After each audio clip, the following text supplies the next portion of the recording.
Before the president begins laying out his pitch to voters for another 4 years, Cecilia Vega gives us a look at his remarkable first term. He was the president few saw coming. Pundits. Donald Trump has shown himself to be a showman. I don't think he's a serious candidate. The polls. This is really Clinton's race to lose. She leads in national polls. She leads in early voting. Even Donald Trump himself said he had doubts. So I sort of thought I lost, and I was okay with it. I wouldn't say great. In fact, I called my vice president and I said, it's not looking good, right, Mike? I said, not looking good. But he did win. His first 100 days in office just as unpredictable as his victory and filled with controversy. The new order suspends U.S. visas, including green cards, for citizens of 7 predominantly Muslim countries, effective immediately. National Security Advisor Michael Flynn forced to resign. From the revolving door of departures, big names one after the next, to the steady stream of dizzying tweets, President Trump lashing out to his more than 85 million followers. Not to mention scenes like this, that now infamous moment in the wake of neo-Nazi protests in Charlottesville. But you also had people that were very fine people on both sides. But even in the chaos, the administration has seen legislative success. It's always a lot of fun when you win. The president fulfilling campaign promises, including criminal justice reform, pushing through a new tax plan, renegotiating NAFTA, and creating a Space Force, the first new branch of the military since the Air Force was added in 1947. But as for that promise to build a border wall that Mexico would pay for, so far, just 4 miles of a new wall have been built where no barrier stood before, and Mexico is not paying for it. Judge Gorsuch has outstanding legal skills, a brilliant mind. The Trump administration boasting about its sweeping changes to America's courts, more than 200 judges appointed, not to mention 2 Supreme Court justices, including Brett Kavanaugh, accused of sexual misconduct. His confirmation a flashpoint for the Me Too movement. I am here today not because I want to be. I am terrified, but the details about that night that bring me here today are the ones I will never forget. But I have never done this to her or to anyone. That's not who I am. It is not who I was. On the world stage, among the administration's victories, the killing of ISIS leader Abu Bakr al-Baghdadi, and just recently a historic deal between the United Arab Emirates and Israel. But the president has also alienated many international allies in favor of his America First policy and that tough talk.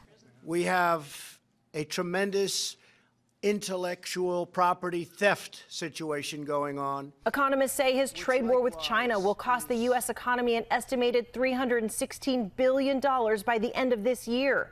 An airstrike on a top Iranian general this year brought the nation to the brink of an actual war. And it is a very, very busy Friday morning here at Good Morning America. And the U.S. and our allies on alert after that dramatic attack on Iran's top military commander. Not to mention his dealings with dictators. The president first threatening North Korea's Kim Jong-un with fire and fury, only later to become the first sitting U.S. president to set foot in the Hermit Kingdom. The result? Experts say North Korea's nuclear arsenal is even larger today than it was before the 2 leaders met. But no country has created more controversy for President Trump than Russia.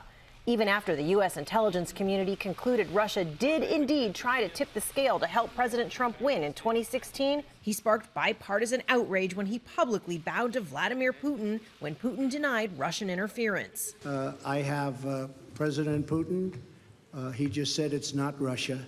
I will say this, I don't see any reason why it would be. A 17-month special counsel investigation into Russian interference in the 2016 election and alleged ties between the Trump team and Russia confirmed Russia did indeed meddle in the election, but it did not establish conspiracy with the Trump campaign. I'm having a good day, too. It was called No Collusion, No Obstruction. The president falsely claiming total exoneration, even though Robert Mueller's report specifically said the president was not exonerated, instead detailing multiple instances when the president may have obstructed justice. The trouble did not end there. Just a few months later, news of that now infamous phone call with the leader of Ukraine. Tonight, we now have the transcript of that call, and on it, President Trump says, "I'd like you to do us a favor." He goes on to later bring up his political opponent, Joe Biden. President Trump accused of a quid pro quo, withholding military aid in exchange for an investigation into his political rival, Joe Biden. Ultimately, in just the third time in U.S. history, the House voting to impeach the president. The president leaves us no choice but to act. The Senate ultimately acquitting him, voting against removing the president from office, and the president was riding high. But this is what the end result is. But the next crisis was already taking hold, with the first confirmed cases of the coronavirus emerging. By the middle of March, all 50 states hit, forcing mandatory shutdowns. The president blaming China for failing to contain the initial outbreak, giving the virus that racist nickname. Your own aide, Secretary Azar, says he does not use this term. He says ethnicity does not cause the virus. Why do you keep using this? A lot of people say it's racist. It's not racist at all, no, not at all. It comes from China. Now, COVID-19 has claimed more than 176,000 lives. The unemployment rate historically high. It's going to disappear. One day, it's like a miracle. It will disappear. I said it's going away, and it is going away. Disappearing. It's going to disappear. And critics blaming President Trump for failing to take the pandemic seriously from the beginning. His already low approval ratings sinking. But through it all, the president's seemingly unshakable base has stuck with him.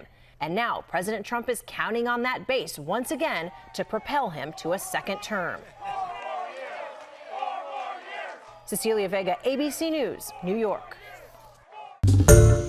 Hi, everyone. George Stephanopoulos here. Thanks for checking out the ABC News YouTube channel. If you'd like to get more videos, show highlights, and watch live event coverage, click on the right over here to subscribe to our channel. And don't forget to download the ABC News app for breaking news alerts. Thanks for watching.